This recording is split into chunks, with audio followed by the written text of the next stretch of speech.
So my oldest son just moved back with us home here at the house, and this happened. I ain't saying nothing, you know, stuff happens. I get it, whatever, stuff happens, but I'm gonna fix it. I want you guys to watch me fix it. So here we go.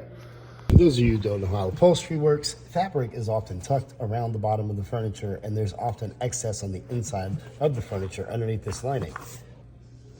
From that fabric, I was able to fashion a patch. It is not a beautiful patch because, well, the fabric wasn't big enough for a perfect circle, but it's big enough to cover that, and that's the perfect, you know, let me see, there we go, to match that perfectly.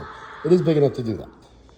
The problem is there is some burning and singeing around here, and all of that is really bad, so I have to get rid of it by cutting it out and replacing it with fresh fabric. And the only way to do that is to cut a precise patch in the couch. So I'm going to have to somehow put that there, create an outline, and then go in with a scalpel, right? A scalpel, and cut that outline out perfectly. I then have to take a piece of backing fabric and attach this permanently to that backing fabric with at least an inch of diameter all the way around it to create a patch that would go inside and underneath, and then keep this piece level with the rest of the fabric. All right, once you check that your fabric piece is going with the grain, you're going to use something to mark out that outline. And with baby powder is what I've chosen to do this. I'm going to just create an outline.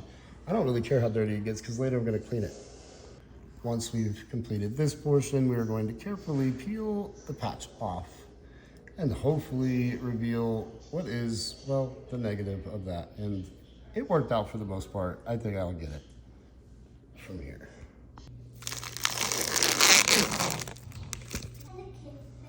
Yes. Clean up after yourself.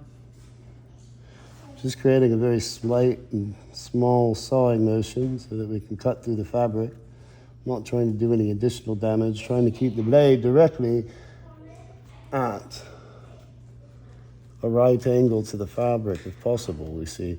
If we don't do that, then we won't have a seamless blend between the two fabrics.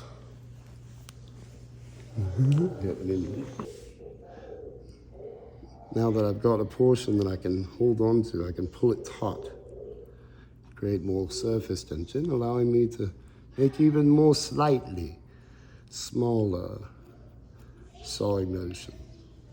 You see it? Now these lines are not exact, but I feel like I can see the supposed outline. And it should bring us right back to where we started. Just like that. We'll clear some of the under tissue. We don't want to lose any of it. You see, this is what creates the flat surface tension once the fabric is in place. So delicate. Sure, that's not just all this shit melted to the fucking. Delicate separation is important to keep the structural integrity of the fabric and the underlaying itself. Sick. Yes. Boop.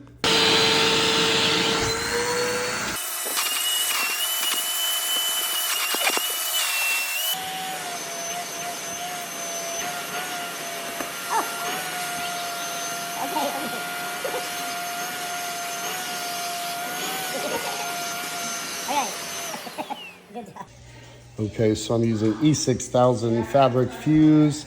This is meant to create a bond without going through the fabric too badly, so it won't be visible on the outside of the fabric, but it will be visible if I put too much. So I'm gonna go light on that, and I'm gonna spread it out as evenly as I can using this flathead screwdriver, but I can't do it with one hand, so you guys are just gonna have to come back when I'm done.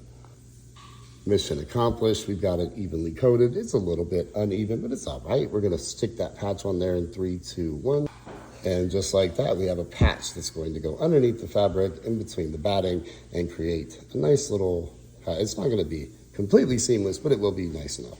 And from this to this in 3, 2, 1, and to that. There we go. And now I have to clean it, and I'll show you on part 2 what it looks like once we're all finished.